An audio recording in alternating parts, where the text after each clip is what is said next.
नमस्कार दोस्तों, स्वागत है आपके अपने YouTube channel Yadav CSC centre पर। तो आज हम आपको बताएंगे कि जो बैंक ऑफ बड़ौदा का एप्लीकेशन फॉर्म है, उस कैसे फिल करते हैं, उसमें क्या-क्या वैकेंसीज हैं और उनकी रजिस्ट्रेशन डेट और एंड डेट कब है। तो फॉर्म का नाम है ऑफिस असिस्टेंट पियोन और उसकी जो स्टार्टिंग डेट है वो 3 तारीख 5 अप्रैल 2025 है और लास्ट डेट और पेमेंट फीस है वो 23/5/2025 है। तो भाई इसमें डिटेल स्टेट वाइज वैकेंसीज हैं, जिसमें हर स्टेट की अलग अलग वैकेंसी है और हर कास्ट की मतलब जो कास्ट होती है आपकी ओबीसी एससी उनके हिसाब से हर पोस्ट है। टोटल वैकेंसी 500 होंगी। पोस्ट है ऑफिस असिस्टेंट पियोन की। Total vacancy 500। Minimum age 18, maximum age 26 है। पास्ट 10th क्लास स्टैंडर्ड आपका होना चाहिए और सेकंड जो है लोकल लैंग्वेज आनी चाहिए जो आप स्टेट से अप्लाई करोगे उस स्टेट के आपको।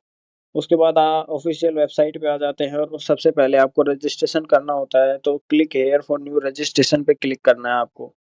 तो शुरुआत में आपको फर्स्ट नेम डालना है, फिर confirm first name, middle name, last name, confirm last name. जिसका लास्ट नेम नहीं है वो ब्लैंक छोड़ सकता है, मिडिल नेम को ब्लैंक छोड़ सकता है।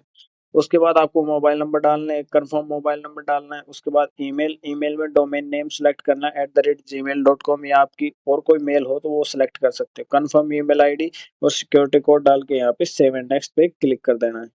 नेक्स्ट उसके बाद आपका आईडी पासवर्ड है वो बन जाएगा, आपका रजिस्ट्रेशन नंबर एंड पासवर्ड आपको शो हो जाएगा। उसके बाद आता है scan photograph of the candidate.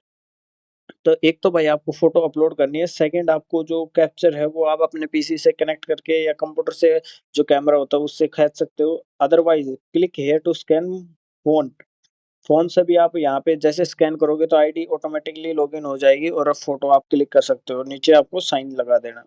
उसके बाद नेक्स्ट स्टेप डिटेल्स क्या आता है, उसमें आपको वैकेंसी स्टेट वाइज़ आप जिस भी स्टेट से वैकेंसी को अप्लाई करना चाहते हो वो लिखना है और उसकी लोकल लैंग्वेज जो है वो सिलेक्ट कर देना है। थर्ड ऑप्शन है कास्ट का, आपको कास्ट सिलेक्ट करनी है। फोर्थ ऑप्शन है आपको पीडब्ल्यूडी का, अगर आपको डिसेबिलिटी है तो यस करोगे, अदरवाइज़ नो करोगे।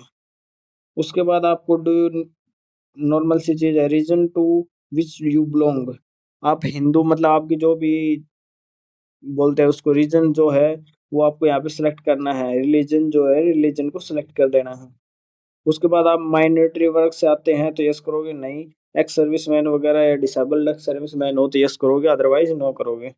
उसके बाद आपको ऑप्शन मिलता है are you seeking relaxation under widow divorce, मतलब जो महिलाएं डिवोर्सी हैं या विडो हैं उनके लिए यहाँ पे यस या नो का ऑप्शन दे रखा है। तो इन दोनों में से आप सेलेक्ट कर सकते हो। उसके बाद नेशनल सिटीजन आपको इंडिया सेलेक्ट करना है और सेंटर ऑफ एग्जामिनेशन अपने हिसाब से आप दे सकते हो। और जो भी एग्जाम की लैंग्वेज होगी यहाँ पे आप सेलेक्ट कर सकते हो, इंग्लिश एंड हिंदी या और भी जो आपकी लैंग्वेज होगी वो। उसके बाद डेट ऑफ बर्थ फिल करना है, आपको जेंडर फिल करना है। आर यू ट्विन, मतलब आप ब्रदर सिस्टर ट्विन वगैरह हो या ब्रदर सिस्टर आपके हैं तो यस करोगे, अदरवाइज नहीं करोगे।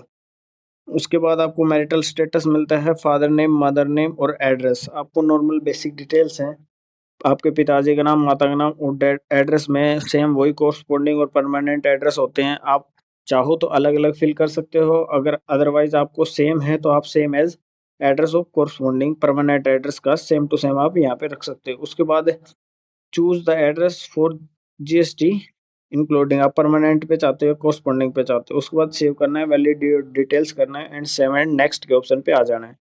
उसके बाद एसएससी इक्विवेलेंट, इसमें आपको 10th की जो अपनी डिटेल्स होती हैं, पासिंग डिटेल, परसेंटेज और मार्क्स या किस ग्रेड से या किस क्लास से आप पास हुए हो, फर्स्ट ग्रेड से हुए हो या सेकंड ग्रेड से हुए हो, आपके टोटल परसेंटेज कितनी हुई है वो यहाँ पे आपको फिल करनी होती है। एचएससी इक्विवेलेंट में यहाँ पे आप अपनी 10th की दे सकते हो, किस स्ट्रीम से आपने की है, साइंस आर्ट बायो, यहाँ पे आपको फिल करनी है। डेट ऑफ पासिंग यहाँ पे लिखनी है और परसेंटेज और मार्क्स लिखना है अदर, और उसके बाद क्लास लिखना है। भाई फॉर्म सिर्फ 10th बेस पे ही है, तो आपको टेंशन लेने की जरूरत नहीं है कि भाई हमारे पास 12th नहीं है, तो आप ऐसे नॉर्मली फिल कर सकते हो। उसके बाद आता है are you proficient in local language reading and speaking, इसमें आपको यस करना है और नीचे लैंग्वेज दे रखी है वो लैंग्वेज को चूज कर लेना है। लैंग्वेज आप हिंदी कंपलसरी है, जैसे जिस स्टेट से भर रहे हो उस स्टेट की लैंग्वेज कंपलसरी आपको करनी है। उसके बाद आप अपने हिसाब से सेव कर सकते हो। उसके बाद आपको प्रीव्यू का ऑप्शन मिलता है, प्रीव्यू करके कंप्लीट रजिस्ट्रेशन आपको कर देना है। उसके बाद कंप्लीट रजिस्ट्रेशन होने के बाद आपको डेट ऑफ प्रूफ, आपकी 10th की मार्कशीट, 12th की मार्कशीट और अपनी कास्ट सर्टिफिकेट मांग रहा है, तो यहाँ पे तीनों चीज़ों को अपलोड कर देना है and save and next option पे क्लिक कर देना है। उसके बाद आपको पेमेंट का ऑप्शन मिलेगा। पेमेंट यहाँ पे आपको कार्ड देनी है। 4 ऑप्शन मिलते हैं, net banking, debit card, credit card और क्यूआर। क्यूआर से आप पेमेंट करने के बाद अपना सबमिट डिटेल ले सकते हो। Thank you.